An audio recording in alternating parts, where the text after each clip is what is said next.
Hi, good morning. I'm Stephen Evans. I'm the Senior Consumer Insight Manager at AHDB, and welcome to today's webinar from the Retail and Consumer Insight team. Today's webinar will be looking at the changing consumer landscape, in particular looking at how consumer attitudes have evolved in red meat with light of the coronavirus pandemic. Today's session, we've got two speakers. We've got Rebecca Gladman, who's the Retail Insight Manager for AHDB, and Liam Byrne, who's Head of Domestic Marketing. Before I hand over to our first speaker, I'll just take you through some short housekeeping rules. Today, all the attendees will be muted, and you will be able to ask questions throughout. By all means, ask questions on the content, but also if you're getting any technical difficulties, we have got people on hand that can help you. Today's session will be recorded, and you will receive a link back to this to play and have a look. It will also be uploaded to the AHDB website if you want to share with wider industry colleagues.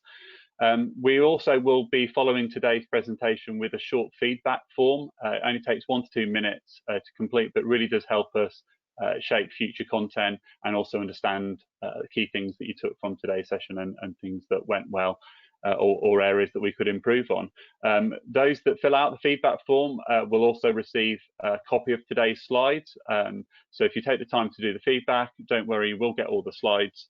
And we'd also be uploading copies of all 3 presentations that we've run this week on dairy, fresh produce and red meat. So if it's the first session you're looking at on red meat, and you'd like to listen back to maybe the sessions that ran earlier in the week, then that will also be available onto the AHDB website. We'll be doing about 30 to 40 minutes worth of presentation content, and then we'll be having a 10 to 15-minute Q&A discussion at the end before overall aims to finish at 5 to the hour. So without further delay, I'll hand you over to Rebecca Gladman, our Retail Insight Manager, who will take you through some of the key consumer attitudinal changes that are picked out from the insight work at AHDB. Thanks, Steve, and good morning, everyone. Thank you for joining us. So like Steve says, I'm going to take you through some of the key consumer attitudes at the moment that are affecting the reputation of our industries, including themes around health and environment, and sort of looking at the long-term trends over the past couple of years, and actually how the short-term shift has changed during the pandemic itself. So to start with, I want to show you this chart that shows a consumer awareness of media noise around red meat itself. So in our quarterly tracker with consumers, where we ask over 1,000 consumers each every 3 months, we asked, have you seen, heard or read anything about red meat in the press? And you can see the trend here prior to the pandemic that over the last 2 or 3 years, that the awareness of red meat in the press has really been gaining traction. But during the pandemic, it's dropped back significantly. And obviously this is down to the fact that the press is focusing on the pandemic itself, its effect on our health and its effect on our economy and the country as a whole. So it has taken a temporary backseat, but potentially could revert back to this growth pattern once coronavirus isn't dominating the headlines. And so that chart was looking at overall awareness of red meat in the media. And here we have it split by negative awareness and positive awareness. So negative is our top line here in red and positive in the green at the bottom.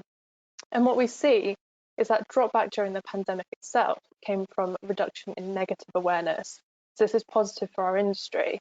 And actually at the same time, a small uptick in positive awareness of red meat in the media. So this is a positive movement, the fact that these 2 lines have sort of aligned much closer than they were prior to the pandemic. And in our February wave of the tracker, just before the pandemic hit, we were asking people, what sort of things have you heard, whether that be negative or positive? And some of the negative things that were coming through in particular were around the articles and TV programmes covering how red meat affects the environment, with the BBC documentary mentioned in particular, which has obviously been successfully challenged by our industry. And then during the pandemic itself, we've seen that people have been focusing on this sort of areas around still health very much dominating, but both positive and negative mentions. And actually some of the positive quotes coming through are around being able to support the industry itself, so supporting our British farmers. And so coming back to this chart of overall awareness of red meat in the press, we've seen this growth, like I mentioned, and this drop back. And what I'm going to show you now is overall red meat volumes as per the Kantar data that we received. And just to flag that this is not a causal relationship, but it's very interesting to see.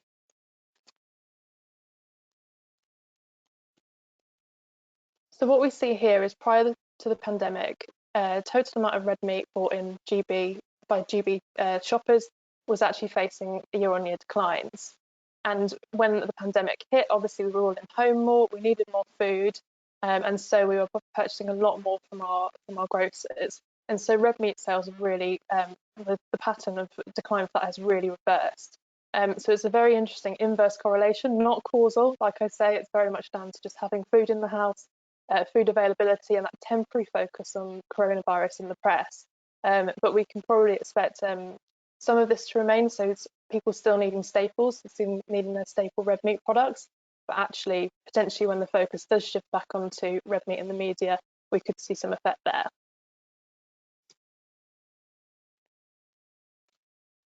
But thankfully, the trust in our industry has really been gaining traction. And so we saw prior to the pandemic that trust in the industry was growing overall. So a couple of examples here of specifics around providing safe products and supporting local communities. And so this is from the Institute of Grocery Distribution. So this is trust in our grocers. But actually, in research we've done at AHDB, we've shown that throughout the supply chain there is increased trust. So farmers are the most trusted part of the supply chain, with 71% agreeing that they are trustworthy. And this was stand on when we asked consumers again in October.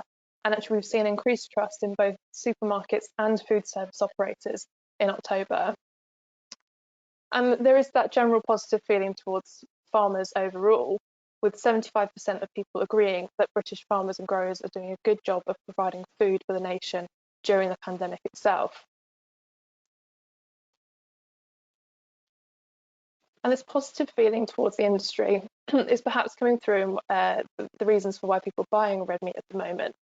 So when the pandemic hit, we asked people, you know, what factors have become more or less important to you during lockdown? And so when we asked about buying British or local, obviously this means different things to different people, but just as an overall theme, 24% said that buying British or local had become more important to them during the pandemic, and just 5% said it had become less important.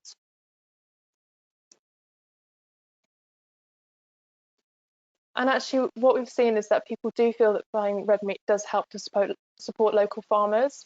There's been a big increase here in our April wave compared to February in terms of people thinking that it's supporting local. And that general feeling of like, it's a really uncertain time, we need to support our local industries, not just farming, not just our food, but local businesses overall. And so a very positive movement there.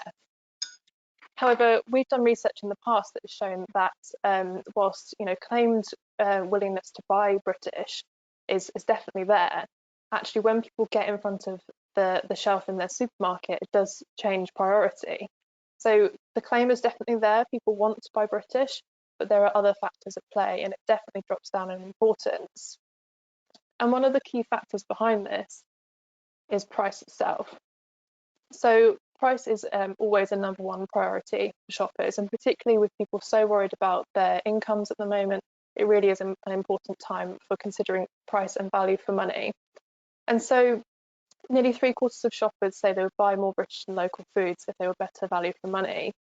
And also we've seen that at the moment people are expecting, they would buy more British food, but only if it's a similar price to alternatives.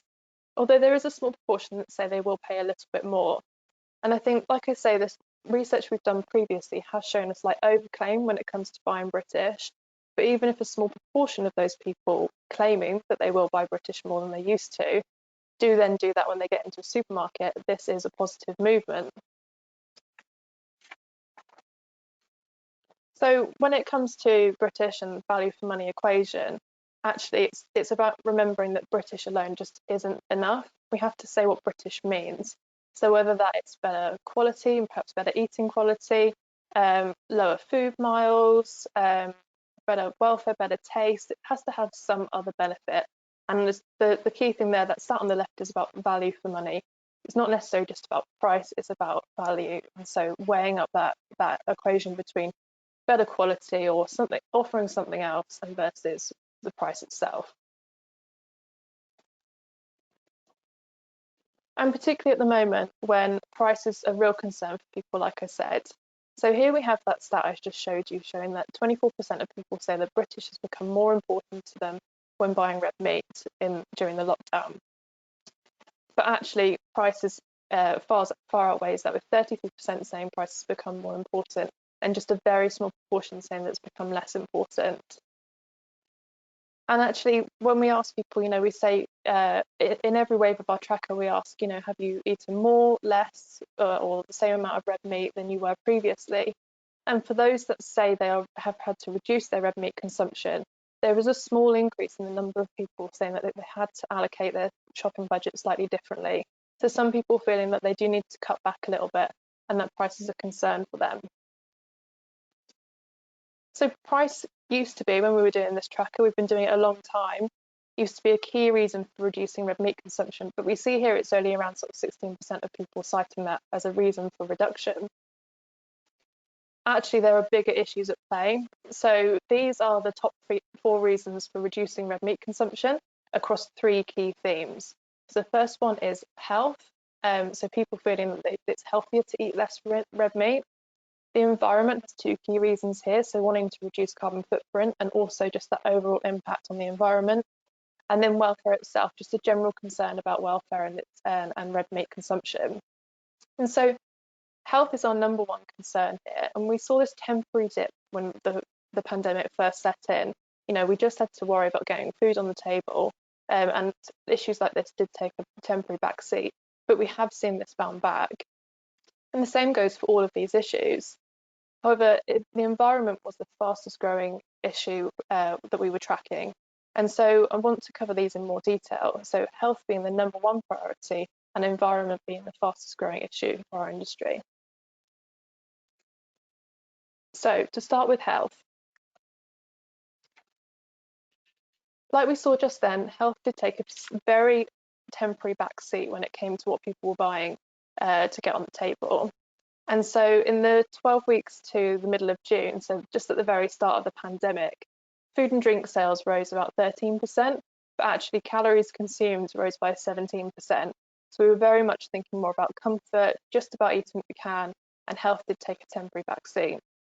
However, in the more recent data that we see here on the right, actually health is becoming more important. And so we could see this start to gain traction in coming months. However, it does differ by certain demographics.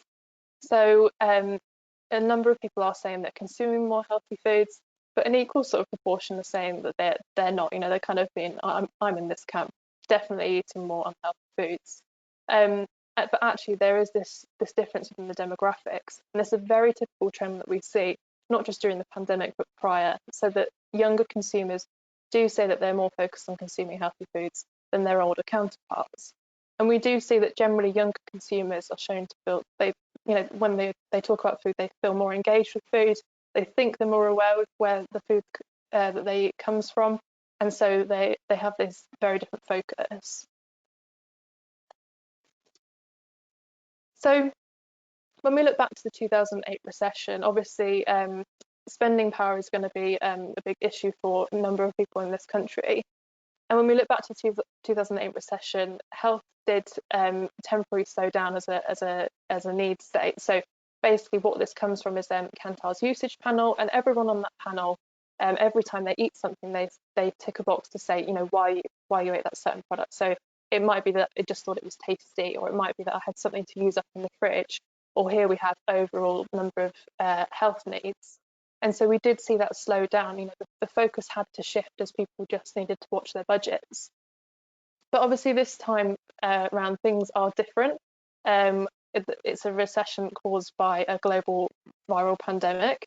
And whilst we've seen positive quarter-on-quarter movements today published by the ONS for GDP, actually the longer term trend and when you compare GDP to just before the pandemic, we're still very much behind. So yeah, this time round, the recession will be very different. And particularly because within the midst of the COVID-19 pandemic, the government announced the obesity strategy. So this was announced in July with a number of different proposals within it. So it will affect red meat in a number of different ways. So the overall strategy in particular includes bans on when certain foods can be advertised. So high fat and salt and sugar and salt products, so HFSS products is what this acronym stands for. And so bans on advertising include, not being able to advertise these HFSS products before 9 p.m. on the telly. But also it was announced this week that they're proposing a complete ban on online advertising of these sorts of products. And that consultation is out at the moment and runs till the end of the year.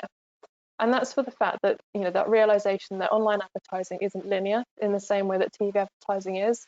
And also the fact that younger consumers are more likely to be consuming their media via online platforms than they will be via TV, and obviously TV live when it's online rather than on demand. And so an overall ban is proposed there. So this could affect certain products, but what we've done is look at products that would score over that healthy threshold that the government is proposing. And so some key ones in particular here are some your standard fat bacon, your 20% fat beef mince, all scoring over above this threshold of 4. So what this means in terms of grocery is that these products would not be allowed to go on a volume driving promotion. And what I mean by that is those promotions that mean, buy one, get one free, or maybe 2 for £6, 3 for £10, things like that. And so this could be really impactful particularly on things like bacon. So we see here that about 20% of fat bacon volume is sold on a volume driving promotion just prior to the pandemic. So we look prior to the pandemic because obviously plenty of things changed over the last few months. And so this could have a big impact. It also means that they won't be able to merchandise it in sort of gondola ends in the supermarket as well. So having that extra location in store could really affect these categories. And then it's not just in grocery, but also out of home, whereby the focus is very much on calories. So the research that the government cites is that a portion of food and drink eaten out or from a takeaway contains twice as many calories of the equivalent bought in a shop. And so for that reason, the focus is on calorie consumption. And larger businesses will have to publish their calories on their menus, on their menu boards, on shelf edges, packs, whatever meets their business model. And so, there's a number of operators that do already provide this, but it could potentially, some of the legislation could change there as to what that actually looks like. So definitely a whole round effect, and it's not just grocery, it's not just out of home. In terms of our choice of out of home, also public sector is going to have more of a focus there as part of the national food strategy. So a number of different impacts when it comes to health. So this will definitely, resonate. Whilst it's probably more of a focus for the industry at the moment, actually that noise around health is definitely there for our consumers. And the fact that the obesity strategy was packaged up within the context of COVID-19 and protecting the NHS itself is significant. So the call to action for that strategy says COVID-19 has given us a wake-up call. And it really taps into the key concerns that consumers have got at the moment. So these are the top 5 concerns that consumers are telling us that they have, and we have a whole range of options that they could have gone for. And actually COVID-19 is number 1, unsurprisingly. The economy is often a concern that is around and still obviously very prominent at the moment because of the impact of COVID-19 on our various sectors, including hospitality, and also the state of the NHS here coming through at number 5. So there's a definite sort of health theme here, but also we have 2 concerns here in the middle that focus on the environment, so plastic waste and climate change. So I'm going to look at environment now.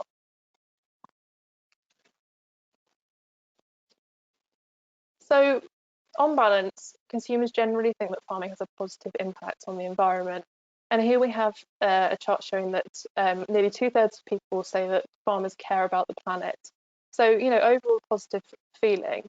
and it is definitely sort of, a rationalised one as well. And so when it comes to what people do themselves, however, again, around 2/3 say they consider the environmental impact of the food they eat at least sometimes. So around sort of just under 20% say they do it often, and around half saying they sometimes consider the environmental impact. So key things that are of concern to them include things like food waste. However, there's this issue here around what people expect from their own actions versus what they expect from the industry. And so food waste is one example whereby actually a lot of that waste comes through households, but a lot of expectation is on the industry to help with that. And another one is obviously around this big issue of plastic. So this example of this image on the right, whereby plastic is like third concern for our consumers just after the economy and COVID-19. However, we saw all the images after the first lockdown was lifted on our beaches and in our parks of all of the food waste. And so there is that feeling of, yes, I want this to happen, but I don't necessarily want it to be my own individual responsibility. I want our industries and I want our government to be legislating or innovating in a way to help me do it with ease. And plastic is a real concern, when we think about global and local issues, particularly, and the focus is very much on food packaging and plastic. However, there's a number of different issues people sort of cite as of concern to them, and many of them are global. So things like rainforest destruction obviously doesn't have much a local impact, and it's really, really confusing for people to separate these two things, to understand what they see perhaps on a documentary on Netflix is different to what happens actually on our farms, down the road from them. So it's very, very difficult, and obviously, we are all consuming a lot of media, we're all consuming a lot of information, and so you can understand that consumers are making shortcuts in what they see and what they apply to what they're then eating. So because of this conflict of that understanding of those global and local issues, there's a number of different things people want to see from our farmers and from our farming industries. And these are the top 3 initiatives that people say they're interested in. So definitely non-plastic packaging on food. Obviously, plastic is the big issue. And I think there's a real opportunity, even within our red meat counters. I know there's a lot of headlines around that at the moment, but potentially to sort of fill that gap in terms of non-plastic packaging. But other things also include planting more trees and hedgerows. So not necessarily something they would see at the point of sale, but something that they know is helping the environment and wildlife itself. And then finally, food labelling that certifies sustainable farming. So something that says, the food I'm buying actually isn't having any sort of bad effect on our environment. So just to flag on this as well, when it comes to plastic, that the plastic packaging tax will come in April 2022. So this will consider the amount of recycled plastic in our packaging. And I think it's really important for businesses to sort of weigh up the impact of that tax on their margins, and also to understand the current balance of recycled and virgin materials and what can be done with that product mix itself. And I think if you're making these initiatives, if you are increasing the amount of recycled content in your packaging, if you're a farmer that is planting more trees, or if you are introducing some sustainable farming labelling, then tell consumers about it. Put it on pack, put it on a shelf, put it on social media, shout about it, because lots of small gains, lots of small movements can really help change the overall perception of our industries. And it really is important that we sort of act on some of these initiatives, and it only has to be small movements but we are communicating to consumers, because around half of people do think that a vegan diet is more environmentally friendly than a one that contains meat. And obviously, understandably, nearly all of the vegans do say that they think their diet is more environmentally friendly. And you can kind of understand that with a lot of the focus within the media, obviously the Attenborough effect as well, sort of focused on plant-based and on vegetarian, vegan diets.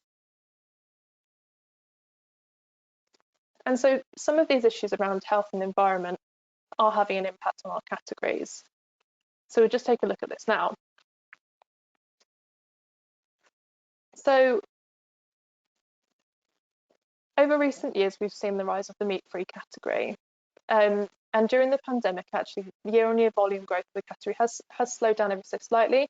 And this is partly due to the fact that it's now comparing against much higher base than last year, than it was previously, but also because a scale back in promotions has hit this category. So we saw when the pandemic set in, everyone was buying more food. We didn't need promotions in the stores, and so grocers did scale back promotions across most categories. And meat-free category in particular is quite reliant on promotions. And at the same time, we saw this trend before, that red meat is gaining in overall volumes. So people needing those staple products in home. And what I found really interesting is actually this year-on-year growth at the very end here for meat-free and primary red meat itself has aligned. However, the value of the meat-free category is still, the value growth for meat-free category is very much outpacing red meat. And so you can see sort of from those monetary aspects that difference coming through. And so we see those growth levels.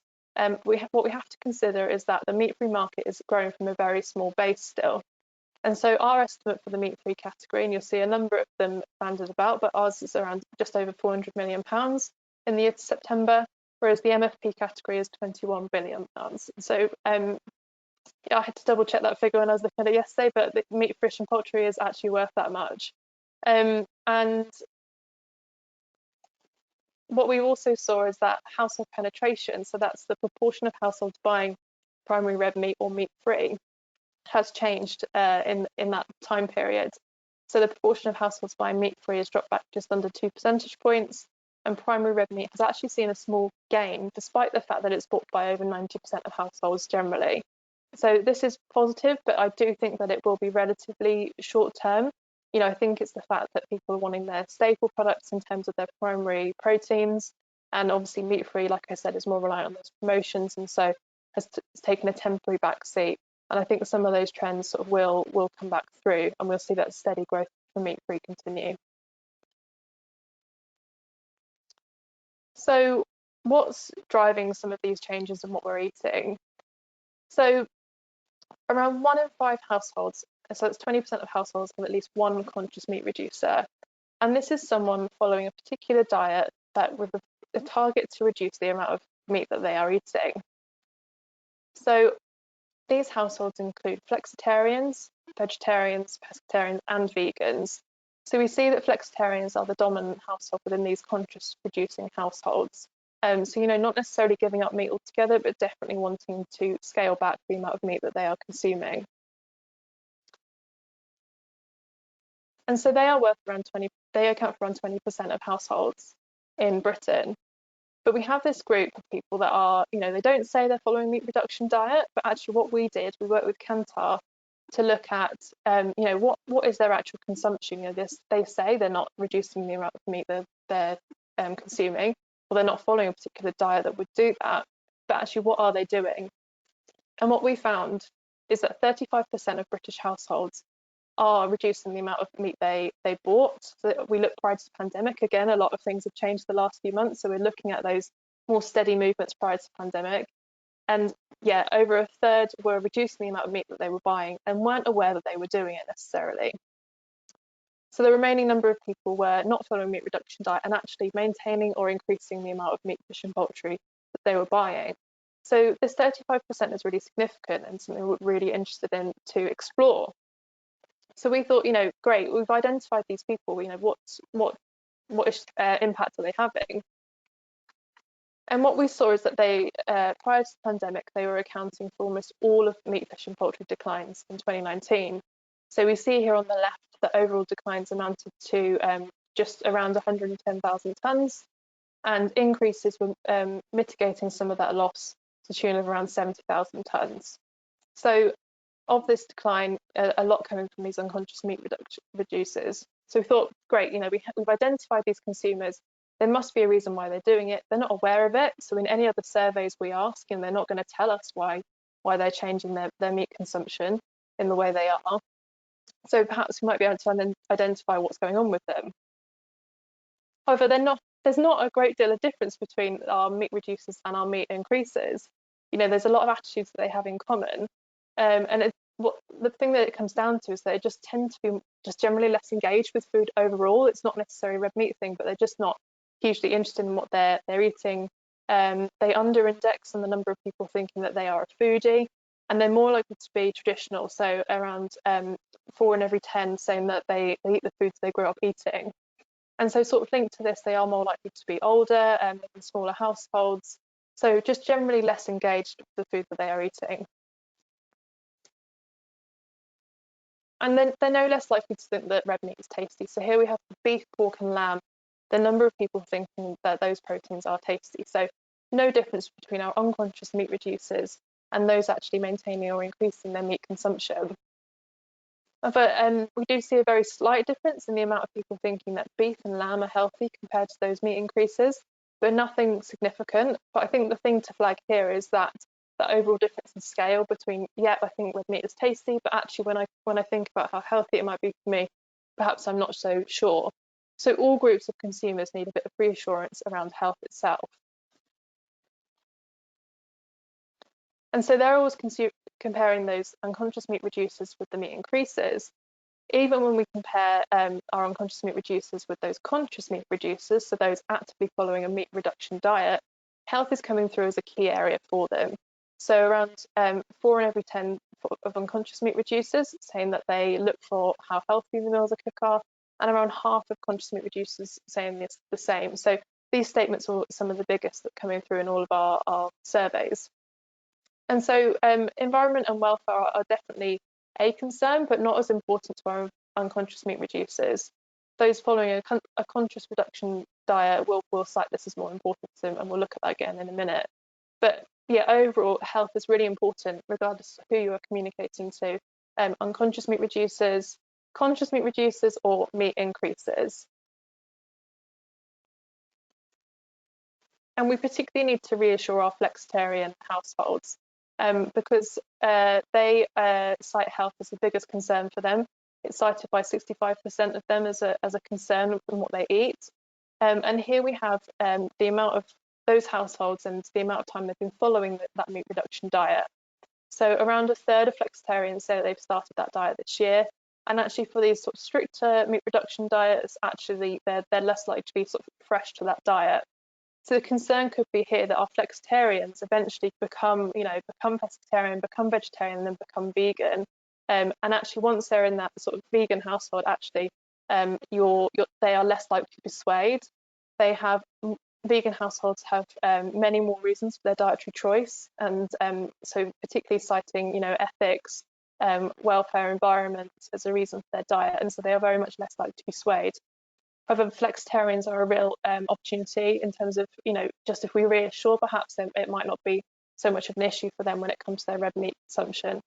And actually, during COVID, more recently, we have seen that flexitarian households did increase the amount of meat sales meat purchases that they made. So definitely evidence that they will come into the category if the situation is right for them. But all of these households, regardless of your shopper type, they need more of inspiration when they are in store. Our meat reducers in particular, our conscious meat reducers, are looking for more of an experience when it comes to food. And we see that just 18% of them agree that they enjoy browsing the meat aisle. So a very small proportion. Actually, that disagreement with this group, 50% saying they enjoy browsing this meat aisle is quite high. And even with those people that are increasing their meat consumption, it's not an enjoyable experience for them. And it's really important that we get this right, because Kantar data suggests that 3 out of every £4 spent in a supermarket is linked to a meat, fish and poultry plate. So it's not just around our category in isolation, it's about considering that impact on the overall grocery sales itself. So definitely more inspiration needed. And I think the supply chain is in a good position to act on this now. Our research shows that, I mentioned earlier that trust in our farmers, supermarkets, food service operators has increased during the pandemic. And we shouldn't just rely on one part of the supply chain to communicate to consumers. So in our research last year, we asked, do they do a good job of communicating to consumers? And actually, here's how it looked across different sort of bodies. And so supermarkets definitely leading the way, but perhaps there's opportunities with other parts of the industry to communicate to our consumers around these key themes itself. So what we've looked at is those long-term trends, and we saw briefly that there was a brief drop back in focus on things like health, environment and welfare, but definitely showing that it's reverting back to that long-term trend. So when we look back to that long-term trend, there's definitely, it will prevail, and the opportunities within those trends will still exist. And so when it comes to these 4 key areas, so when we look at health, health does tend to take a back seat during recession.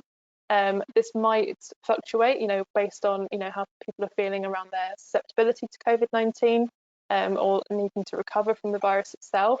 But generally, price will have more of a focus and health will take a back seat as budgets become tighter. But health isn't, it's not a linear, it's not a basic thing. It doesn't mean eating a raw carrot to be healthy. There is a whole range of different things that you can do. So there's this theme of around healthy indulgence. So yes, it's not like your raw food diet, but perhaps it's healthier than other options.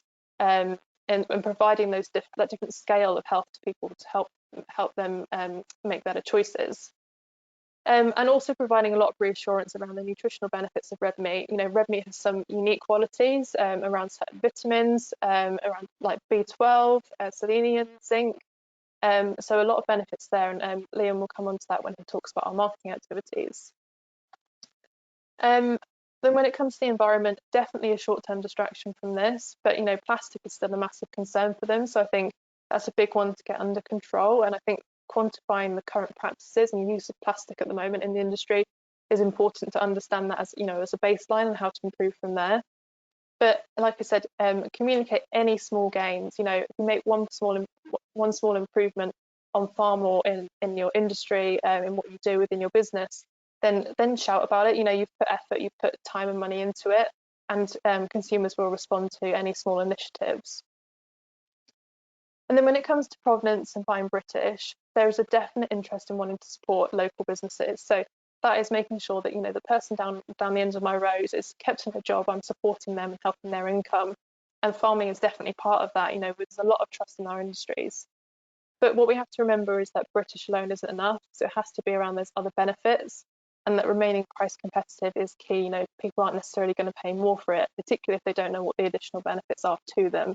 So remember to always communicate to the consumer around, what's in it for them.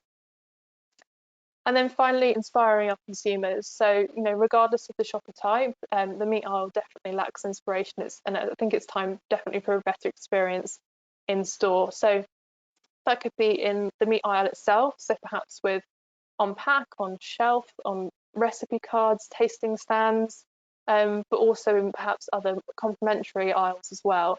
So perhaps sort of cooking sauces, things that might inspire when you're not in the meat aisle itself. But perhaps world foods is quite an enjoyable aisle for people to shop, and so think about areas that provide a bit more inspiration to the consumer. And this can include meat-based meal inspiration, so around things around sort of tradition with a twist, or dishes where meat isn't necessarily the centerpiece. It might form part of a Moroccan dish where lamb isn't necessarily the center, but it's definitely a significant part of it, and just not an obvious component. And so all of these issues, I think, are something that we can all work on together as a supply chain. And I will hand over to Liam now to show how AHDB is leading some initiatives and how we can all work together to help the image of our industry. Well, thank you very much, Rebecca. So my name's Liam Byrne. I'm head of marketing here at AHDB. I'm responsible for principally for the pork, beef and lamb sectors, and I'm just going to be talking to you over the next 10 minutes about some of the key opportunities that we're working on to start to face into the challenges that we're facing around reputation. So next slide please, Rebecca. Thank you. So broadly speaking, our role within marketing is to understand what consumers want and deliver profitable solutions. And if we can positively match against those consumer needs, that's when we add value back to our supply chain and your businesses. And we do that in 4 ways, really. We work really closely with Rebecca and the market intelligence team to gather and interpret data. We use that data and insight then to develop an informed program of campaigns. and we work with our supply chain to activate them. And working with our supply chains allows us to amplify what we do and maximize our ability to deliver returns. More often than not, we are focused on driving long-term attitudinal change with consumers, but we do reserve the ability to be able to pivot at a moment's notice to support in times of crisis. If you just click onto the next slide, please, Rebecca. And a recent example of that has been COVID and lockdown. And what you're seeing here are the results of a recent Make It Steak campaign for our beef sector. And this campaign was an emergency response. It was pulled together in a matter of weeks to support a carcass imbalance challenge in hindquarter steak that was a result of the panic buying in mince coupled with closures in food service. And this was spearheaded by AHDB, but really was a whole supply chain effort. And as a result of this campaign, we were able to deliver 750 tons of additional steak sales onto consumer plates. And if you just click one slide there, Rebecca, please. And in addition, AHDB were also to work through our press and PR team to generate significant coverage. And this highlighted the challenge our beef sector was facing into, but also garnered more support with consumers to eat more steak.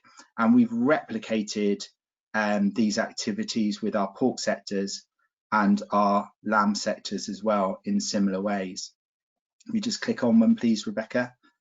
But of course, we recognise that we're not going to remain within this flux state forever. And increasingly, what Rebecca has demonstrated is the salient concerns coming down the line. And what we've seen through COVID is that consumers are increasingly interested in where their food comes from and how it's produced. And increasingly through lockdown, consumers have been turning to social media for that information. And social media has increased in its noise.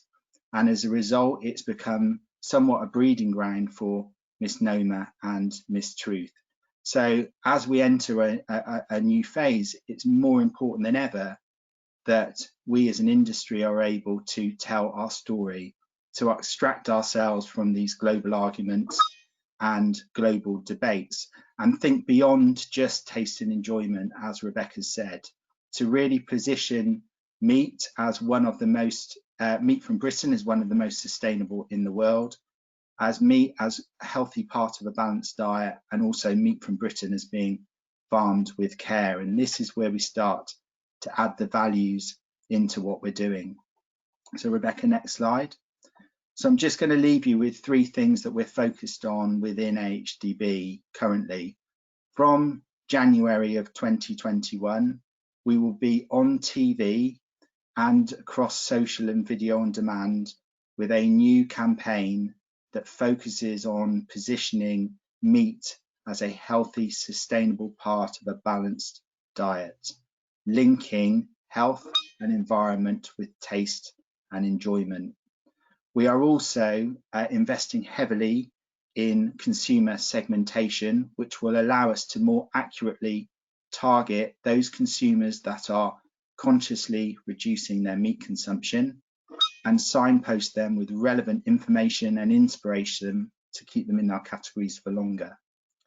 And the third thing that we are working on is we're looking to broaden our scope in terms of effective collaboration. And some of you that are on this WebEx now will be members of our quarterly reputation working groups, which take people from across industry and are looking to define ambitions for our sectors moving forward. But we're also actively collaborating outside of our direct supply chain. And the Food Advisory Board that you see here is a panel of experts that AHDB have pulled together that span health and nutrition and environment. And these experts will underpin and provide us with the evidence-based support to really leverage these campaigns, keeping more consumers in our categories for longer. And Steve, if you just go on to the next slide, Rebecca. And so now I'd just like to hand back to Steve, and we can open up for any questions. Thanks, Liam. That was a great presentation there from Rebecca and Liam. So we're just going to enter into a short Q&A section. Thanks for those that have submitted along the way. By all means, carry on, keep them coming. If we can't answer them on the end of this part, we will have access to them, and we'll look to get back to you individually as well. Just to crack into it, Rebecca, we've had one through on the section you did on environment, asking around, is there any consumer awareness of regenerative agriculture in the UK? And in particular, is there an opportunity here for grass-fed? I think as a term, I don't think there's general awareness of regenerative agriculture. However, components of this sort of agriculture are definitely of interest to consumers. So things around biodiversity, water management, soil management are becoming more mainstream, have been mentioned within sort of Attenborough documentaries and things. So definitely an interest within those sorts of things. But I think there's a definite consideration from consumers that you know, the relationship between farming and the environment is sort of cyclical. So farming has an impact on the environment, but the environment itself will impact farmers themselves. So it's important that we still maintain our sort of yields from both arable and livestock enterprises. And so I think people will recognise that if there are sort of costs to you, that you know, you can't demand everything while still being able to get cheap food on their plates. So definitely components of that are of interest. And I think if you're doing certain actions to help wildlife, help the environment, then like I say, you know, tell people about it. There's an opportunity there. I think when it comes to grass-fed, I think what this actually means to consumers is very confusing. And I think even within our industry, sometimes it's confusing as to what it means. There isn't one global standard as to what it means, so we can't specifically communicate what it is. So I know there is a global steering group looking into this, and I think that would be sort of potentially beneficial. But I think we have to remember there's probably an assumption, you know, when we drive down the motorway or on our country roads, like we see cattle in the field, and so as a consumer, there's probably an assumption that cattle are out at grass grazing, and so it's not necessarily something that I think will command a price premium. However, like I say, if there's an additional benefit, then you communicate that in particular. So perhaps you know, it might have more omega-3 within your diet if you eat grass-fed. So something like that, you know, if you can show and prove, you know, nutritionally and scientifically prove those benefits and communicate that, that'll be definitely an opportunity. So yeah, always focus on what's in it for me as a consumer if you're doing those sorts of movements within your farming business. Yeah, no, really good point, linking into the consumer side. The other kind of hot topic, I had a couple of questions come in when you were presenting the section on British and local. One of them, kind of both almost similar lines, really. They ask, well, it's saying here, value for money can be very subjective. How do you feel mindset and behaviours can be shifted in order to instill the urge to buy British? And is there a danger that if we're not communicating that value for money, that people go to other country products, non-British ones, because they are offering that value for money? Yeah, it's absolutely subjective. So what's important for me might not necessarily be important for another consumer, you know, my next door neighbour. And so I think Liam touched on that segmentation work that we've been doing in recent years. So you know, we've got these 6 key consumer segments, and you know, by doing this big piece of work with Kantar, you know, we understand really what's important to these different groups of consumers, and we understand how they are buying red meat. And so we know, you know, are ethics more important to this group? Is health more important? Is having a good food experience important to them? So value for money will mean different things across those consumer segments. And so by doing that piece of work, we do understand that. And also, as part of that segmentation, we can identify, you know, the sort of media that they are consuming. And I'm sure perhaps Liam can elaborate on, you know, how we are using that segmentation to target our media to make sure that they are buying meat from Britain. Yeah, I completely echo what you're saying. There's 28 million households in the UK, and it's by no means a one size fits all, which is why the segmentation work that we've been doing has been so interesting, because we can effectively bucket people by their attitudes to food and drink and cooking, and recognise that it might be to either your life stage or the size of your family, the age of your children, your disposable income will all have an impact on what values you attribute to food, to Rebecca's point. What we can then do through the profiling piece, working with our media agencies and through Kantar, is then paint a picture around what supermarkets they shop in, what types of media they consume, what newspapers they read, what television channels they tend to watch, and then that helps us then inform our media planning, so we know what channels to talk to them through, so we can reach more of them and be more accurate in how we spend that money, but also what sort of content they're going to be wanting to see. So it really does give us a focus and allow us to say focus different messages in different ways to different people. It's probably a good link, Liam, actually around that sort of messaging side of things. So we saw some of the things that Rebecca presented earlier around health and environment. Now, it's probably fact there that it's not going to hold the same amount of traction across with everyone as a consumer as a whole. So when you're coming up with the kind of messages or the key areas that you might want to communicate, how do you ensure that those messages are right for the target audiences that you're devising for your campaigns?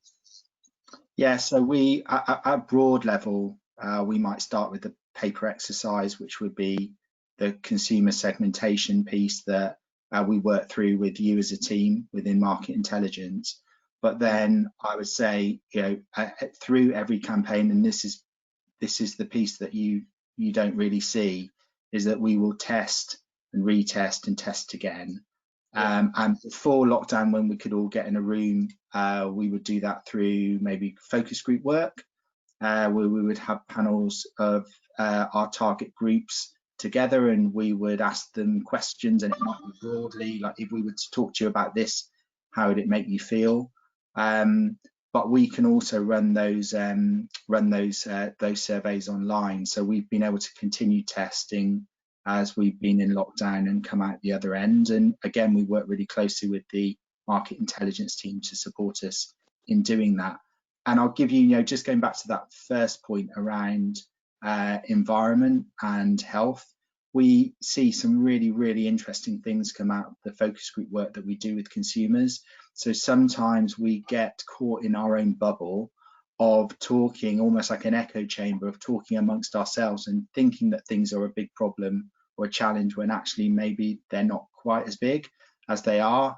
And farming and environment was a really interesting one for us, because when we went out and spoke to consumers, actually, as Rebecca said, beyond kind of plastic use and recycling, when we started to talk about carbon sequestration, the farming's journey to net zero, trialing feeding seaweed to cows to reduce their methane emissions, the level of understanding was really, really limited, very, very low.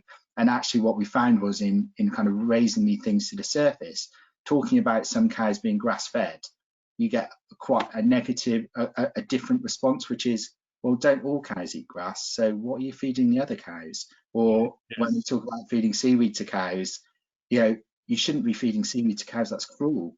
It is.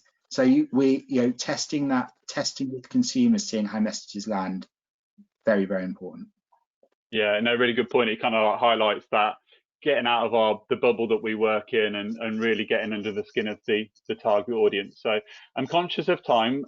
We have just had a quick one which I can quickly answer, which was about which agency we've used, the segmentation. So we mentioned it was a piece of work. The segmentation was run with Kantar World Panel.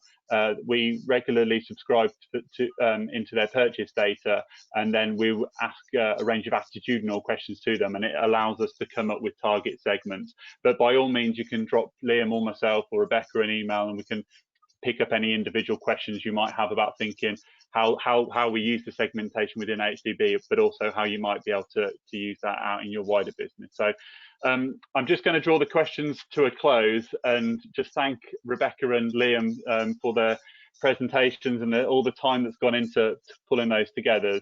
I hope everyone has found this really interesting. As just a reminder here that the feedback form will pop up after the event. Please do take the time, 1 to 2 minutes, to fill that in. You'll have access to the slides if you do so. The recording of today's presentation will be emailed out to you within 24 hours, and then a copy uploaded also to the AHDB website, where you can share with friends and colleagues. Yeah, we'd love to hear ideas on future content, any bits you liked, any further questions that you have for any of our speakers or our content. There's lots of retail and consumer insight material on our AHDB website.